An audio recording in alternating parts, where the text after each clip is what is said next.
ونصلي ونسلم على رسوله الكريم أما بعد فأعوذ بالله من الشيطان الرجيم بسم الله الرحمن الرحيم ولا تقولوا لمن يقتل في سبيل الله أموات بل أحياء ولكن لا تشعرون وَلَنَبْلُوَنَّكُمْ بِشَيْءٍ مِّنَ الْخَوْفِ وَالْجُوعِ وَنَقْصٍ مِّنَ الْأَمْوَالِ وَالْأَنفُسِ وَالثَّمَرَاتِ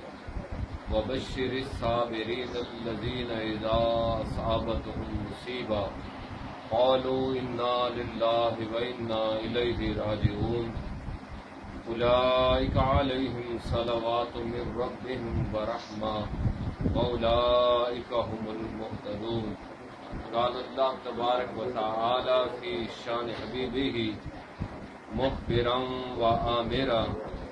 ان اللہ وملائکتہ یصلون علی النبی یا ایہا الذین آمنوا صلوا علیہ وسلموا تسلیما اللہم صل علی سیدنا ومولانا محمد معدن الجود والکرم وصحبی وبارک وسلم صلی علیہ صلاۃ و سلام علیک یا سیدی یا رسول اللہ وعلی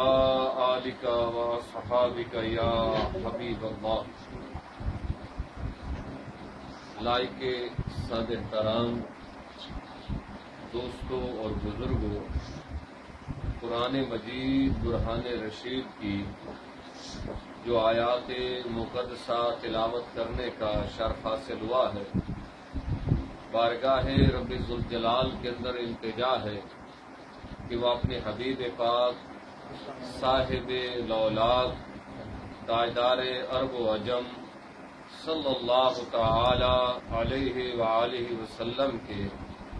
وسیلہ جلیلہ سے حق بیان کرنے کی توفیق عنایت فرمائے اور ہم سب کو سمجھ کر اس پر عمل کرنے کی توفیق عنایت فرمائے۔ حضرات گرامی، آج کی یہ تقریب سعید سید الشہداء سیدنا امام علی مقام رضی اللہ تعالی عنہ کو خراج عقیدت پیش کرنے کے لیے منعقد کی گئی ہے اور بارگاہ رب ذوالجلال کے اندر التجا ہے کہ اللہ جل مجدہ ہماری اس سائی کو اپنی بارگاہ میں شرف قبولیت عطا فرمائے اور ہمارے لیے اسے ذریعہ نجات فرمائے۔ تو جو آیا مبارکہ پڑھی ہے اس میں اللہ جل مجدہ نے بنیادی طور پر شہداء کا تذکرہ کیا ہے کہ جو لوگ اللہ کی راہ میں قتل ہو جاتے ہیں، لیکن وہ بھی ان لوگوں کا جو عوام الناس ہیں، عام مومن عام مسلمان کا تذکرہ اس میں فرمایا ہے، کسی مخصوص طبقے کا تذکرہ اس میں نہیں ہے، بلکہ عام مسلمان میرے آقا کا عام امتی اگر وہ اللہ کی راہ میں اپنی جان کا نذرانہ پیش کرتا ہے تو اس کے لیے رب کائنات نے ارشاد فرمایا وَلَا تَقُولُوا لِمَن يُقْتَلُ فِي سَبِيلِ اللَّهِ أَمْوَاتٌ کہ وہ لوگ جو اللہ کی راہ میں قتل ہو جائیں انہیں مردہ نہ کہو، بلکہ کیا فرمایا بل احیاء ولکن لا تشعرون، بلکہ وہ زندہ ہیں اور تمہیں شعور نہیں ہے کہ تم ان کی زندگیوں کو سمجھ سکو۔ اور آگے فرمایا وَلَنَبْلُوَنَّكُمْ بِشَيْءٍ مِّنَ الْخَوْفِ وَالْجُوعِ وَنَقْصٍ مِّنَ الْأَمْوَالِ ہم تم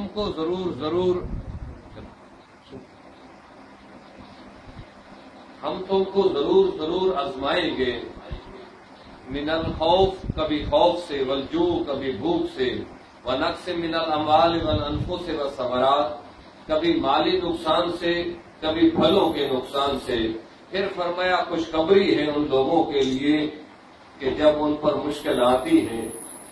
تو اس پہ وہ صبر کرتے ہیں اور کہتے کیا ہیں قالوا انا للہ وانا الیہ راجعون، ہم تو اللہ ہی کے لیے تھے اور اسی کی طرف لوٹ کر جانے والے ہیں۔ فرمایا انہی لوگوں پر ان کے رب کی طرف سے درود رحمتیں ہیں اور یہی لوگ ہدایت یافتہ۔ یہ تو تھا ان آیات مقدسہ کا لفظی ترجمہ۔ اب جو ان آیات میں جن ہستیوں کا تذکرہ کیا وہ شہید ہیں، اور شہیدوں کے لیے جب ہم درجہ بندی کرتے ہیں تو اللہ نے جن لوگوں پر انعام کیا ہے ان میں نبیین، صدیقین، شہداء اور صالحین ہیں۔ یہ 4 گروہ ہیں جو اللہ سے انعام یافتہ طبقہ کہلاتا ہے۔ تو پہلا درجہ تو انبیاء علیہ السلام کا ہے، دوسرا درجہ صدیقین کا ہے، تیسرا درجہ شہداء کا ہے، اور یہ عام شہداء کے لیے قرآن مجید برہان رشید نے اب ان کا تذکرہ فرمایا۔ تو اگر تیسرے درجے کے آدمی کے لیے اللہ کا حکم یہ ہو کہ وہ اگر اللہ کی راہ میں جان کا نذرانہ پیش کرتا ہے تو اسے مردہ گمان بھی نہ کیا جائے، اور اس کے لیے رب نے ارشاد فرمایا لا تحسبن الذین یقاتلون فی سبیل اللہ اموات بل احیاء عند ربہم یرزقون، کہ جو لوگ اللہ کی راہ میں قتل ہو جائیں انہیں مردہ گمان بھی نہ کرو، بلکہ وہ اللہ کے ہاں زندہ ہیں اور انہیں اللہ کے ہاں رزق دیا جاتا ہے، وہ ان کی حیات بھی ہے، اب وہ رزق بھی کھاتے ہیں۔ اب جب رزق انہیں دیا جا رہا ہے تو رزق ظاہری طور پر یہ روح کی تو ضرورت ہے نہیں، رزق ضرورت ہے بدن کی، تو پتہ یہ چلتا ہے وہ بدنی اعتبار سے بھی زندہ ہے، روحانی اعتبار سے بھی، دونوں اعتبار سے وہ حیات ہے، بدن کے اعتبار سے بھی اور روح کے اعتبار سے بھی۔ اور ویسے بھی زندگی انسان کی جب ہم اس کا مشاہدہ کرتے ہیں تو پتہ تب چلتا ہے کہ ہم جس کو زندگی کہتے ہیں وہ روح اور جسم دونوں کا مرکب ہے۔ جب یہ دونوں چیزیں ہوں تو زندہ ہوتا ہے، اور اگر ان دونوں میں سے کوئی ایک نہ ہو، روح نکل جائے بدن موجود ہونے کے باوجود، پھر ہم اس کو چودھری صاحب نہیں کہتے، خان صاحب وہ نہیں کہلاتا، بلکہ پھر ہم اس کو کیا کہتے ہیں، یہ ڈیڈ باڈی پڑی ہے، یہ میت ہے۔ تو لہذا بدنی اعتبار سے بھی وہ زندہ ہے اور روحانی اعتبار سے بھی وہ زندہ ہے، اور روح کا تعلق تو ویسے بھی ہے، کیا ہے کہ اللہ جل مجدہ نے بھی قرآن مجید برہان رشید میں بھی، اور میرے آقا صلی اللہ علیہ وسلم نے حدیث پاک کے اندر بھی ارشاد فرمایا، آقا سے جب پوچھا گیا کہ روح کیا چیز ہے تو میرے آقا نے فرمایا یہ اللہ کا امر ہے، امر ربی ہے، میرے رب کا حکم ہے۔ اور روح کو کوئی دیکھ سکتا، اس کا مشاہدہ نہیں کیا جا سکتا، اس کا دیدار نہیں کیا جا سکتا۔ اسی لیے کہ جب سیدنا اسماعیل علیہ السلام کی قربانی ہونے لگی، اسماعیل علیہ السلام کی گردن پر جب چھری چلنے لگی تو اس وقت عالم ارواح کے اندر جتنی روحیں موجود تھیں، عالم ارواح کے اندر جتنی روحیں موجود تھی، ہر ایک روح پکار اٹھی کہ مولا اس بچے کو بچا لیا جائے۔ اللہ جل مجدہ نے فرمایا کیونکہ میرے نزدیک دو قسم کی جو ہے وہ تقدیریں دو ہیں، ایک تقدیر مکرم ہے اور ایک مبرم ہے، اور تقدیر مکرم تو وہ ہے کہ جب اللہ کا بندہ ہاتھ اٹھاتا ہے تو وہ اسے ٹال دیتا ہوں، وہ تو میں نے اس کی دعا کے لیے رکھی ہوئی ہے، اور مبرم میں ٹالتا نہیں ہوں، وہ میرا اٹل فیصلہ ہے، اس کو میں تبدیل نہیں کرتا، تو لہذا یہ تقدیر مبرم ہے، اب اس کو ٹالا نہیں جا سکتا، میرا آرڈر آ چکا ہے، تو لہذا اس آرڈر کو، اس حکم کو اب تبدیل نہیں کرتا۔ لیکن سب روحوں نے ان میں انبیاء کی روحیں بھی موجود تھی، صالحین کی بھی، صدیقین کی بھی، شہداء کی روحیں بھی موجود ہے، اور باقی روحیں بھی موجود ہے۔ ہر ایک روح کی جب التجا ہے تو اللہ جل مجدہ نے ان روحوں کو مخاطب کرتے ہوئے ارشاد فرمایا کہ اگر کوئی اس کی جگہ قربانی دینے کے لیے تیار ہے تو پھر میں اسے بچا لیتا، اس کی جگہ کوئی قربانی دینے کے لیے تیار ہو تو پھر میں اسے بچا لیتا ہوں۔ تو اس وقت جس روح نے اللہ کے اس حکم پر لبیک کہا وہ امام علی مقام کی روح، جس روح نے اللہ کے اس حکم پر لبیک کہا ہے کہ مولا اس اسماعیل کو بچا لے، اس کی جگہ ایک نہیں 72 تن جو ہے وہ تیری بارگاہ میں قربان کروں گا، تو لہذا سیدنا امام علی مقام رضی اللہ تعالیٰ عنہ کی روح مقدس نے عالم ارواح کے اندر یہ وعدہ اللہ سے کیا کہ اسماعیل کو بچا لو، اور اسماعیل کے بچنے کی وجہ سے اس کے بدلے کے طور پر جو ہے میں 72 نفوس قدسیہ جو ہے وہ تیری راہ میں قربان کرتا ہوں۔ اپنی جان کا بھی نذرانہ ہے اور ساتھ 72 نفوس قدسیہ تو لہذا اس پر اسماعیل علیہ السلام کی اس قربانی کے موقع پر اللہ جل مجدہ سے اللہ کے حبیب صلی اللہ علیہ وسلم کے نواسے نے یہ وعدہ فرمایا، اور یہی وہ وجہ ہے اب اس وقت دیدار کے لیے کہا گیا۔ ان روحوں نے اللہ کی بارگاہ میں عرض کی، مولا اس روح کا دیدار تو کرا جس روح نے آج لبیک کہا ہے، تیرے اس حکم پر لبیک کہا ہے، اور اسماعیل علیہ السلام کو آپ نے بچایا ہے، ذرا اس روح کا دیدار تو کراؤ۔ تو اللہ جل مجدہ نے پھر عالم ارواح کے اندر ان روحوں کو مخاطب کرتے ہوئے فرمایا، کیونکہ یہ میرا حکم ہے اور یہ کسی کو نظر نہیں آ سکتا، تو لہذا اس وقت تک کا انتظار کرو جب یہ روح بدنی صورت دھار کر آئے گی، تو اس وقت اس کا دیدار کرو۔ جب یہ روح بدنی صورت دھار کر عالم دنیا کے اندر آئے گی، پھر اس کا دیدار تمہیں کروایا جائے گا۔ تو وہ انتظار کرایا رب نے دیدار کا، اس دیدار کا اللہ جل مجدہ نے انتظار کرایا، اور خالی سیدنا امام علی مقام کے لیے نہیں، آقا دو جہاں صلی اللہ علیہ وسلم کے دیدار کے لیے بھی اللہ جل مجدہ نے انتظار کروایا۔ ان کے ساتھ جو وعدہ لیا تھا اس وعدے کا انتظار رب کائنات کرواتا رہا۔ پتہ یہ چلتا ہے کہ جب دیدار کرنا ہو تو پھر انتظار کرنا پڑتا ہے، دیدار کرنا ہو تو انتظار کرنا پڑتا ہے، بغیر انتظار کیے پھر دیدار ہوتا نہیں ہے۔ زندگی کی گھڑیاں قربان کرنی پڑتی ہے، کسی کی چوکھٹ پہ بیٹھ کر اس کے آنے کا انتظار کیا جاتا ہے، کبھی تو یار آئے گا، جلوہ دیدار ہو جائے گا۔ تو بہرحال آقا دو جہاں صلی اللہ تعالی علیہ وآلہ وسلم کا بھی رب نے انتظار کرایا، اور انتظار کرا کے پھر شب معراج جب جن سے وعدہ لیا تھا، انتظار کا وعدہ بھی کیا اور غلامی کا وعدہ بھی جن سے لیا، وہ ظاہری طور پر دنیا میں آ کر اس دنیا سے پردہ بھی فرما گئے۔ رب نے فرمایا پردہ کر گئے ہو کوئی مسئلہ نہیں ہے، میں تو ہر چیز پر قادر ہوں نا۔ تو لہذا اب شب معراج اللہ جل مجدہ نے آقا دو جہاں صلی اللہ علیہ وسلم کو مسجد اقصی بھیجا، مسجد اقصی پہنچا کر 1,23,999 کو وہاں اکٹھا کیا، فرمایا اب دیدار کرو۔ جو اتنا انتظار کر رہے تھے، عالم ارواح میں انتظار کرتے رہے، عالم دنیا میں انتظار کرتے رہے، اور اس کے آنے کی خوشخبریاں تم دیتے رہے۔ آج وہ یار آ گیا ہے، لہذا اس یار کا دیدار کر لو۔ اسی طرح امام علی مقام رضی اللہ تعالی عنہ کا اللہ جل مجدہ ان سے دیدار کا انتظار کرواتا رہا، اور جب سیدنا امام علی مقام رضی اللہ تعالی عنہ کی ولادت باسعادت ہوئی تو یہ امام علی مقام سیدہ کائنات کی گود کے اندر ہیں۔ سیدہ کائنات نے اپنی گود سے سیدنا علی کی گود کے اندر منتقل فرمایا۔ علی کی گود سے میرے آقا صلی اللہ تعالی وسلم نے حضرت امام علی مقام کو اپنی گود میں لیا۔ جب گود میں لیا تو اس سے قبل کا معاملہ کیا ہے، سیدہ کائنات نے جب پیار کیا تو حضرت امام علی مقام رضی اللہ تعالی عنہ کے چہرہ مبارکہ کو بوسہ دیا، سیدنا علی نے رخسار کو بوسے دیے، لیکن میرے آقا صلی اللہ تعالی علیہ وآلہ وسلم نے جب امام علی مقام کو اپنی گود میں لیا تو آپ نے ان کی گردن کو بوسہ دیا۔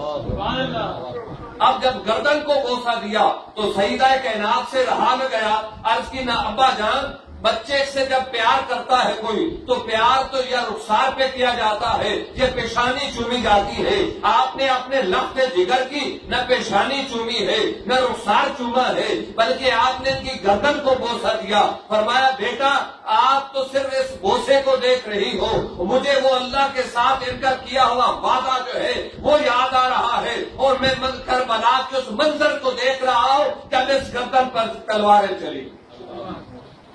تو لہذا اس لیے میں ان کی گردن کو بوسہ دے رہا ہوں۔ تو سیدنا امام علی مقام رضی اللہ تعالی عنہ، اب دو چیزیں یاد رکھنا، ایک درجہ کتنا ہے شہید کا؟ تیسرا۔ اب تیسرے درجے کا جو شہید ہے، شخصیت ہے، ہستی ہے اس کائنات کے اندر، اس کا عالم یہ ہے کہ اسے مردہ نہ کہو، اسے مردہ گمان نہ کرو۔ تو یہ عام درجے کا۔ اب سیدنا امام علی مقام کو اس کے علاوہ بھی درجات حاصل ہیں۔ شہادت کا درجہ بھی ہے، پھر صحابیت کا درجہ بھی ہے، پھر نواسہ رسول ہونے کا درجہ بھی ہے۔ اب اس ہستی کے درجے کا اندازہ لگاؤ کہ جس کو اللہ نے شہادت کا درجہ بھی دیا ہو، صحابیت کا درجہ بھی دیا ہو، اور پھر نواسہ رسول ہونے کا درجہ بھی ہے، تو پھر اس کا مقام کیا ہوگا؟ اب اس کے لیے اگر کوئی تصور کرے تو پھر وہ عقل کا مارا ہی ہے، اس کے علاوہ ہم اسے کچھ نہیں کہہ سکتے، اس کے علاوہ کچھ کہہ نہیں سکتے، اس کی عقل ماری ہوئی ہے۔ اگر عقل ہوتی تو پھر یہ بات نہ کرتا۔ اب یہاں تک سوچنے کے بعد پھر سوچیں کہ جو درجہ اول کا ہے، جس کی وجہ سے اس دنیا کے اندر آنے والا اگر ان کا کلمہ پڑھنے والا اللہ کی راہ میں جان کا نذرانہ پیش کرے، اسے مردہ گمان کرنا رب منع کر دے، تو پھر جس کی وجہ سے اسے مقام ملا ہے، اگر کوئی عقل کا اندھا اس کی حیات کا انکار کرے تو پھر یہ ممکن ہی نہیں ہے کہ نبی کو یہ مقام رب نے دیا نہ ہو۔ وجہ اس کی عرض کر دیتا ہوں۔ شہادت کس کی ہے؟ سیدنا امام علی مقام، اور سرکار نے فرمایا الحسین منی وانا من الحسین، میں حسین سے ہوں، حسین۔ اب رشتے کے اعتبار سے جب ہم اس پر غور کرتے ہیں تو سمجھ لگتی ہے کہ حسین مصطفیٰ سے ہے، حسین مصطفیٰ سے ہے، اور یہی ممکن ہے کہ نواسہ نانا سے ہو، لیکن یہ ممکن نہیں ہے کہ نانا جو ہے وہ نواسہ میں سے ہو، تو پتہ یہ چلتا ہے کہ یہ بدنی رشتہ نہیں ہے، یہ بدنی رشتہ نہیں ہے جس کو میرے آقا فرما رہے ہیں کہ میں حسین سے ہوں، حسین مجھ سے ہے۔ ایک تو مطلب اس کا یہ ہے کہ جو کچھ حسین ہے وہی کچھ میرا دین ہے، اور جو کچھ میرا دین ہے وہی کچھ حسین ہے۔ میرے لائے ہوئے دین میں اور حسین میں کوئی فرق نہیں، جو دین میں اس کائنات کے اندر لایا ہوں وہی حسین کی ذات ہے، کہ اگر کسی نے اس کا عملی مشاہدہ دیکھنا ہے تو حسین کو دیکھنا۔ تو لہذا میرے دین کی کامل تفسیر اگر کائنات کے اندر موجود ہے تو وہ حسین کی ذات ہے، انہیں دیکھ لو، کیونکہ جس نے مجھے عمل کرتا ہوا دیکھا، اس کی اگر کسی نے کامل تفسیر دیکھنی ہے تو وہ حسین کو دیکھا۔ اور دوسری وجہ کہ کیوں میرے آقا نے فرمائی، اب پہلے انبیاء علیہ الصلوۃ والسلام کو اللہ نے شہادتیں بھی عطا فرمائی، سابقہ انبیاء کو درجہ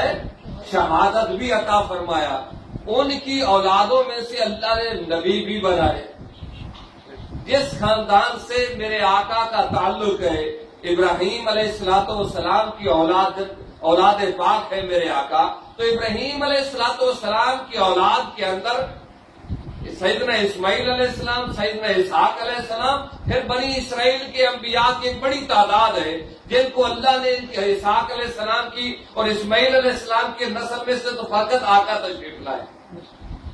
اسحاق علیہ السلام کی نسل میں انبیاء کی بڑی تعداد موجود ہے۔ اب ان کی اولادوں کو مقام نبوت پر فیض کرے اور مصطفیٰ کی اولاد کو مقام نبوت پر فیض نہ کرے تو پھر یار کے ساتھ جو محبت ہے اس محبت کا تقاضا تو یہ تھا کہ یار کی اولاد کو بھی مقام نبوت پر فیض کرتا، لیکن رب نے اپنے یار کو خاتم النبیین بنا کر بھیجا ہے، اس لیے اللہ جل مجدہ نے آقا صلی اللہ علیہ وسلم کی جو ظاہری اولاد نرینہ تھی اس کو پتہ کرا دیا، فرمایا محبوبہ نہ یہ ہوگی ظاہری طور پر، نہ ان کو مقام نبوت پر فیض کروں گا، کیوں کہ لا نبی بعدی، میرے آقا نے فرمایا میرے بعد کوئی نبی نہیں،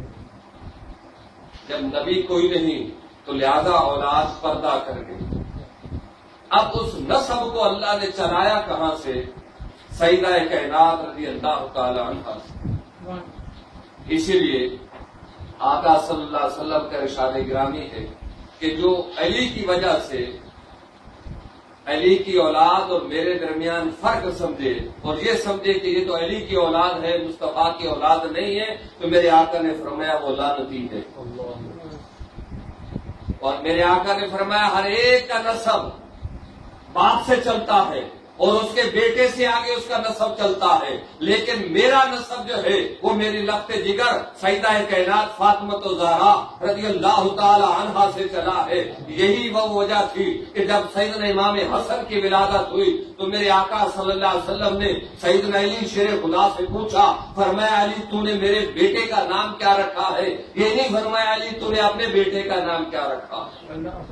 بلکہ فرمایا علی تو نے میرے بیٹے کا نام کیا رکھا ہے؟ علی کیونکہ جری اور بہادر تھے تو لہذا بہادری کی بنیاد پر آپ نے اپنے لفظ جگر کا نام بتایا، فرمایا نہیں علی یہ نہیں ہے بلکہ میرے بیٹے کا نام حسن ہے، اور یہی وجہ بنی جب سیدنا امام علی مقام کی ولادت ہوئی پھر میرے آقا نے پوچھا تو سیدنا علی نے پھر وہی نام بتایا، فرمایا علی نہیں یہ نام نہیں بلکہ میرے لفظ جگر کا نام حسین ہے۔ سبحان اللہ۔ 3 نام ایسے ہیں جو اس سے قبل کائنات کے اندر نہیں تھے، 3 نام ایسے ہیں جو کائنات کے اندر نہیں تھے۔ ایک میرے آقا صلی اللہ علیہ وسلم کا نام نامی اس میں گرامی محمد صلی اللہ تعالی علیہ وآلہ وسلم سرکار سے قبل یہ نام میں محمد صلی اللہ علیہ وسلم جو ہے یہ کائنات کے اندر کسی کا بھی آدم سے لے کر سرکار صلی اللہ علیہ وسلم تک کسی کا نام محمد نہیں، یہ نام فقط رب نے اپنے یار کو عطا فرمایا۔ اور حسنین کریمین کی ولادت سے قبل کائنات کے اندر حسن اور حسین کسی کا نام نہیں تھا، آقا صلی اللہ علیہ وسلم نے خود ان کے نام کا انتخاب کیا، اور آقا نے بھی اپنی مرضی سے نہیں، رب نے جو نام بتائے وہ مصطفیٰ نے رکھے۔ اور قرآن یہی کہتا ہے وما ینطق عن الہویٰ، میرا یار مرضی سے بولتا نہیں ہے، تو لہذا سرکار کا نام رکھنا اصل میں اللہ کا نام رکھنا، تو نام وہاں سے منتخب ہو کر آئے۔ حسن اور حسین دونوں ناموں کو ملاؤ، کس لفظ کا بھی ترجمہ کرنے لگو ہر ایک کا معنی کیا بنتا ہے؟ حسن والا، حسین، خوبصورت۔ چاہے وہ ملا کے حسنین پڑھو، حسن الگ پڑھو، حسین الگ پڑھو، تینوں صورتوں میں معنی حسین و جمیل۔ تو لہذا ان جیسا حسین و جمیل اللہ نے کائنات میں بنا کے بھیجا ہی کیوں؟ سیدنا امام علی مقام رضی اللہ تعالیٰ عنہ سے میرے آقا کی محبت اور ان کے ناز جو میرے آقا نے اٹھائے، اگر ان پر غور کریں تو بخاری شریف کی حدیث ہے، نبی کریم صلی اللہ تعالی علیہ وآلہ وسلم، اور غالباً یہ عید کا موقع تھا، باقی بچوں کی سواریاں وہ اپنی سواریوں پر کھیل رہے ہیں، تو بچوں نے کیا کہا کہ نانا جان سب کے پاس تو سواریاں ہیں، وہ اپنے سواریوں کے ساتھ عیدگاہ کی طرف جا رہے ہیں، ہمارے پاس تو سواری کوئی نہیں ہے، ہم کس پر سوار ہوں؟ میرے آقا صلی اللہ علیہ وسلم جھکے اور جھک کر حسنین کریمین کو آپ نے شانوں پر بٹھایا، اور جب شانوں پر بٹھایا اب نوازوں نے اور ناز کا انداز اپنایا، اور کیا کہا کہ نانا جان ان کی جو لگامیں ہیں ان سواریوں کی وہ لگامیں پکڑ کر چل رہے ہیں، ہماری سواری کی تو لگام بھی کوئی نہیں، تو میرے آقا نے فرمایا میری زلفوں کو پکڑ لو، میری زلفوں کو پکڑ لو، اور وہ زلفیں کہ جس کی قسم رب کائنات قرآن مجید برہان رشید میں کہتا ہے ان زلفوں کو تھامے ہوئے اب حسنین کریمین جو ہیں میرے آقا کے شانوں پر سوار ہیں، کبھی گھر سے عیدگاہ تک پھر عیدگاہ سے گھر کی طرف میرے آقا اس طرح چل رہے ہیں۔ جب اس منظر کو صحابہ کرام رضوان اللہ تعالی علیہ اجمعین نے دیکھا تو ایک صحابی کھڑے ہوئے، آج کی یا رسول اللہ صلی اللہ علیہ وسلم سواری کتنی عظیم ہے، فرمایا نہیں نہیں سواری تو عظیم ہے ہی ہے، یہ دیکھ سوار کتنا عظیم ہے، سواری تو ہے عظیم، یہ دیکھ سوار کتنا عظیم ہے۔ تو حقیقت بھی یہی ہے، قربان تو سوار پر جائے نا جس کی سواری مصطفیٰ بنے۔ تو یہ ناز اگر عید کے موقع پر حسنین کریمین کے پاس کپڑے نہ ہوں تو حالت کیا ہے کہ حسنین کریمین نے سیدہ کائنات سے کہا اما جان بس اب بچوں نے عید کے نئے کپڑے بنا لیے ہیں، ہمارے پاس تو کپڑے نہیں ہیں۔ سیدہ کائنات کی زبان عطر سے نکلا، فرمایا تمہارے کپڑے درزی لے کر آنے والا ہے، تمہارے کپڑے درزی کے پاس ہیں، درزی لے کر آنے والا ہے۔ اب یہ سیدہ کائنات کی زبان عقل سے یہ جملہ نکلا، ادھر اللہ جل مجدہ نے جبریل امین کو حکم دیا، فرمایا جبریل جلدی جا، جنت سے 2 سوٹ لے، اور سوٹ لے کر سیدہ کائنات کے لخت نواسوں بیٹوں کے لیے لے کر جلدی جلدی پہنچ۔ اب جبریل علیہ السلام لباس لے کر جنت سے سیدہ کائنات کی جھونپڑی کے سامنے، دروازے کے سامنے آ کر کھڑے ہوتے ہیں، دستک دیتے ہیں۔ جب سیدہ کائنات نے پوچھا من انتا، تو کون ہے؟ تو جبریل نے یہ نہیں کہا کہ میں جبریل ہوں، بلکہ جواب میں کیا کہا؟ میں حسنین کریمین کا درزی ہوں، کپڑے لے کر آیا۔ حسنین کریمین کا درزی ہوں، کپڑے لے کر آیا ہوں۔ یہ انداز ہے اللہ جل مجدہ اس طرح حسنین کریمین کے ناز اٹھواتا ہے، اور کپڑے وہاں سے آئے،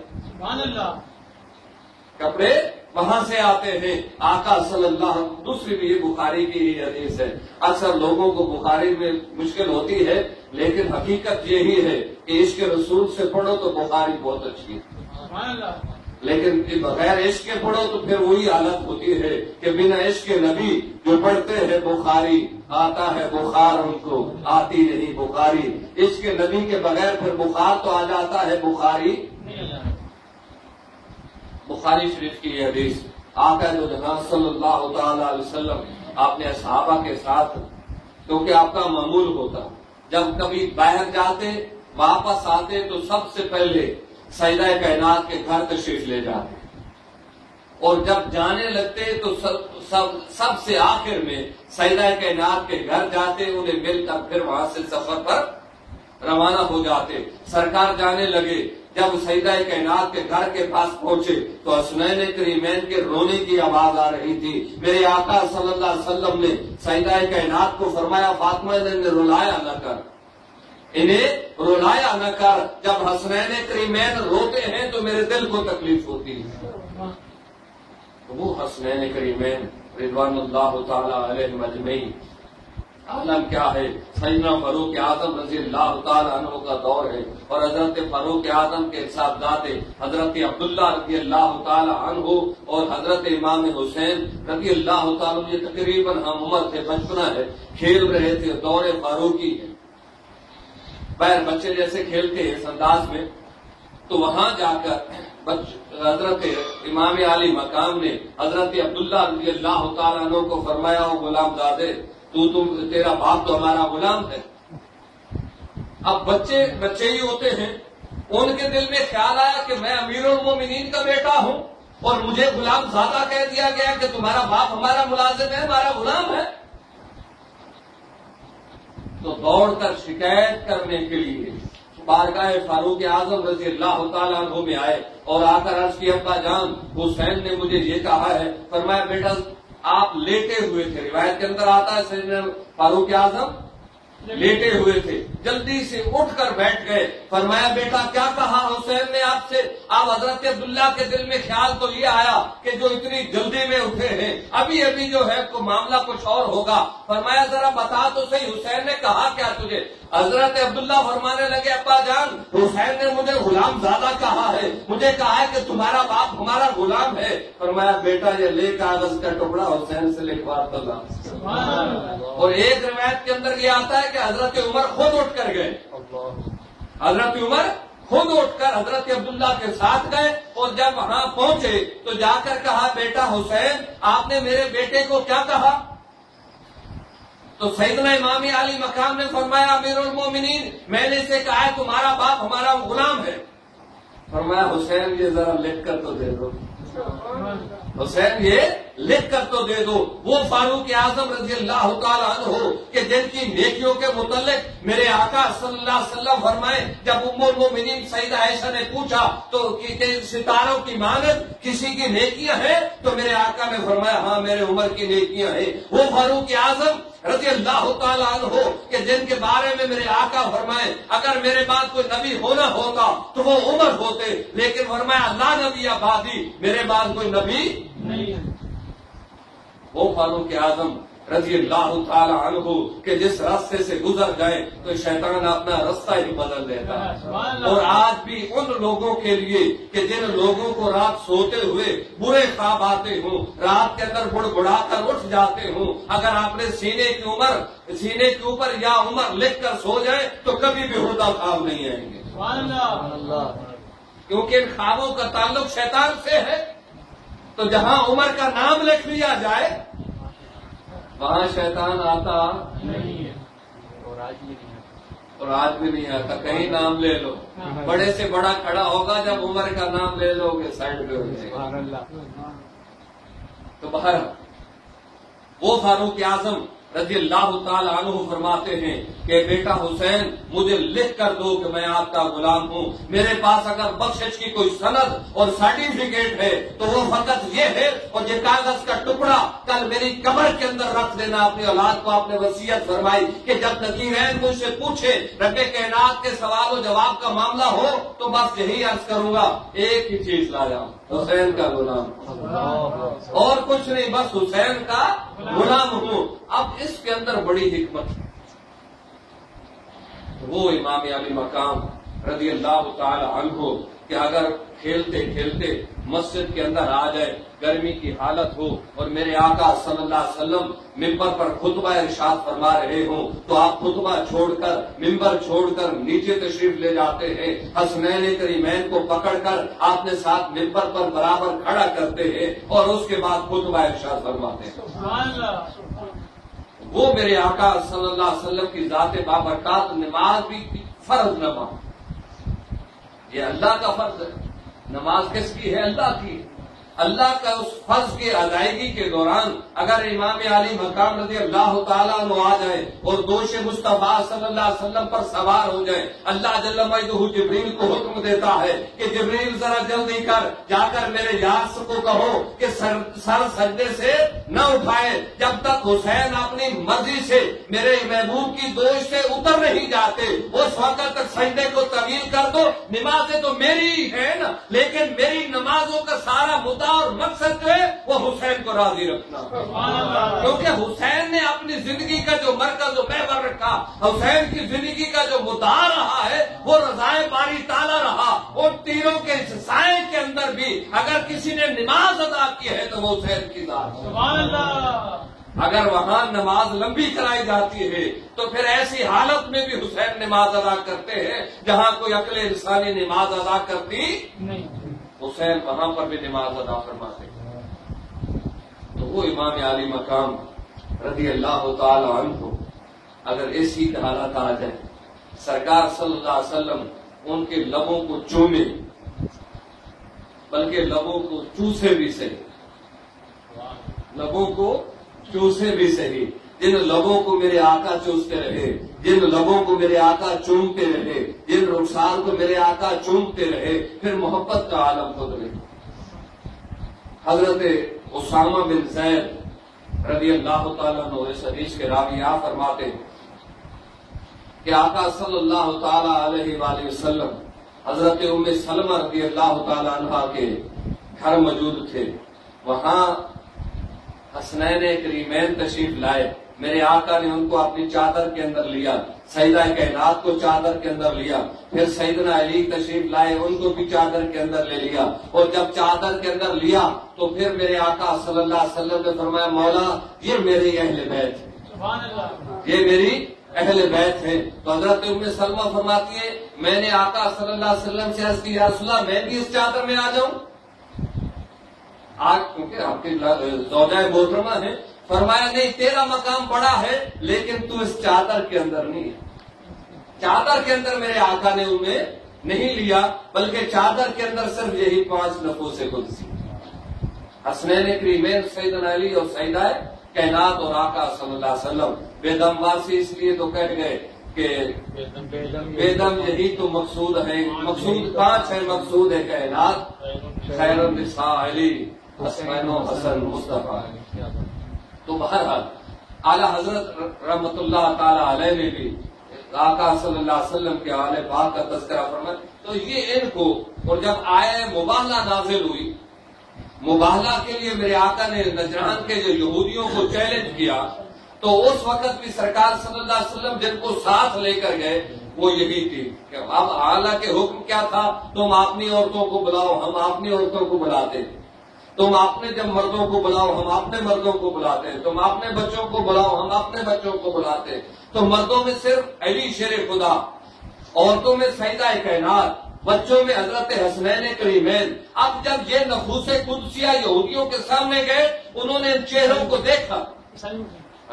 عیسائیوں کو سامنے گئے اور ان چہروں کو دیکھا تو انہوں نے کہا کہ یہ ہاتھ اگر ہمارے لیے اٹھ گئے اور ہمارے لیے لعنت کی دعا انہوں نے کر دی اور بربادی کی بد دعا کر دی تو ہم اس دنیا کے اندر نیست و نابود ہو جائیں گے، لہذا وہ مبالغے سے بھاگ گئے. وہ حسنین کریمین رضوان اللہ تعالی علیہم اجمعین جن کے لیے آقا صلی اللہ علیہ وسلم نے ارشاد فرمایا الحسن والحسین سید الشباب اہل جنہ. حسن اور حسین جو ہیں وہ جنتی جوانوں کے سردار. اب جس جگہ کا کوئی سردار ہوتا ہے اس علاقے کا وہ مالک المختار ہوتا ہے، اس کی مرضی کے بغیر پھر وہاں کوئی تو کسی اور کا آرڈر چلتا نہیں. جنتی جوانوں کے سردار ہیں کون؟ میرے آقا حسنین کریمین. جنتی عورتوں کی سردار سیدہ کائنات ہیں. اب فاطمہ رضی اللہ تعالی عنہا اور حسنین کریمین رضوان اللہ تعالی علیہم اجمعین کے حکم کے بغیر، ان کی اجازت کے بغیر کوئی جنت میں داخل ہوگا؟ تو پھر کیسے ممکن ہے کہ حسنین کریمین کی مخالفت کرنے والا بھی ہو اور ایک حدیث بخاری کی لے کر تم اسے جنتی قرار دے دو؟ یہ الگ بات ہے کہ اس میں اختلاف ہے کہ وہ یزید بن معاویہ تھے یا کوئی اور، وہ یزید ثانی تھا. اس بحث کو ہم چھوڑ بھی دیں تو اس کے باوجود جب حسنین کریمین کے مقابلے میں آ گیا تو اب وہ جنتی کیسے ہو گیا؟ اب تو لعنتی ہو سکتا ہے، جنتی نہیں ہو سکتا. اور جہنم اس کا مقدر ہے، جہنم کے علاوہ اس کا کوئی ٹھکانہ بھی نہیں ہے. بے شک اس حدیث کا حوالہ دیتے رہو، لیکن اس حدیث کے حوالے سے بھی کئی مرتبہ میں نے اس کا جواب بھی عرض کیا ہے کہ آقا صلی اللہ علیہ وسلم نے دو حدیثیں دونوں عام طور سب کو پتا ہے، رمضان کے روزے ہوں یا حج بیت اللہ ہو، ان دونوں کے اندر اللہ کے محبوب صلی اللہ علیہ وسلم نے فرمایا کہ جو ایمان اور احتساب کے ساتھ روزے رکھے وہ یوں سمجھے کہ ماں کے شکم سے آج نکلا ہے، لیکن اگر یکم شوال کو وہ کوئی گناہ اس سے سرزد ہو جاتا ہے تو بتائیے اس کے گناہ کی سزا ملے گی یا کوئی نہیں ملے گی؟ بھائی رمضان کے روزے رکھنے سے اس کے پہلے گناہ معاف ہو گئے نا، اس کے پہلے گناہ معاف ہوئے ہیں. اب جو یکم شوال کو اس نے کیا ہے گناہ، اس گناہ کی سزا اسے ملے گی. اسی طرح حج جب اس نے کیا خالصتاً اللہ کی رضا کے لیے اور اس نے حج کیا ہے تو اس کے گناہ تو معاف ہو گئے، لیکن جدہ سے نکلتے ہوئے جب وہ کچھ پڑیا ساتھ لے کر آیا تو کراچی ایئرپورٹ پہ وہ بیلی پکڑا جائے گا یا کوئی نہیں پکڑا جائے گا؟ تو اس کو اس کی سزا ملے گی. جو اور کوئی گناہ اس سے سرزد ہو جاتا ہے تو اس گناہ کی سزا اس سے ملے گی. تو لہذا اگر کچھ تو دنیا کی حدیث کو یہ اسی مان ہی لیا جائے کہ یہ یزید بن معاویہ ہی تھے، تو جب جو معاملہ اس نے حسنین کریمین کے ساتھ کیا ہے، سیدنا امام حسین کے مقابلے میں جب آیا، ان کی شہادت کا جو سبب بنا ہے، تو لہذا اب وہ جہنمی ہو گیا. اب اس کو سزا ملی کیونکہ میرے آقا کا ارشاد گرامی ہے من مات فی بغض اہل بیتی مات کافرا، جو اہل بیت کی بغض میں مرا کافر ہو کر مرا، اور من مات فی حب اہل بیتی مات مومنا، جو اہل بیت کی محبت میں مرا مومن ہو کر مرا. سبحان اللہ. نہیں تو دیکھ لیں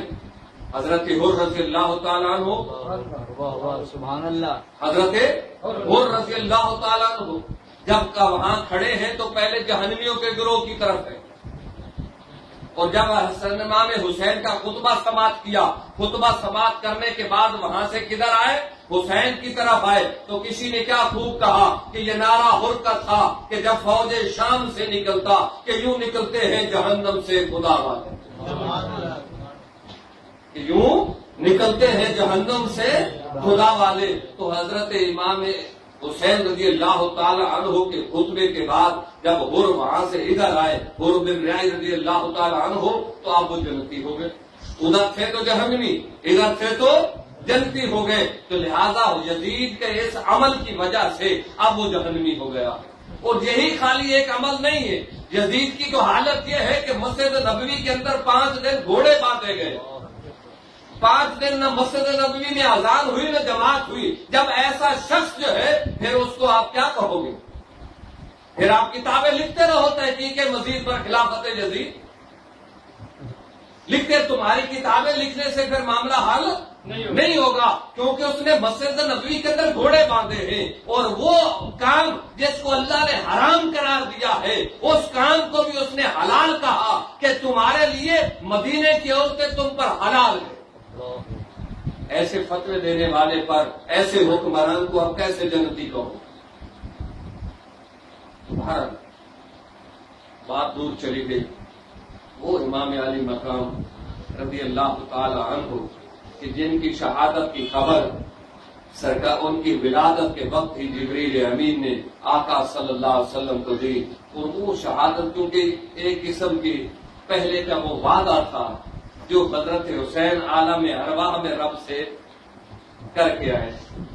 اس وعدے کو امام علی مقام رضی اللہ تعالی عنہ نے کربلا کے اندر نبھایا ہے، تو سید نے کربلا میں وعدے نبھا دیے ہیں۔ وما علینا نعرہ تکبیر، اللہ اکبر، رسالت یا رسول اللہ۔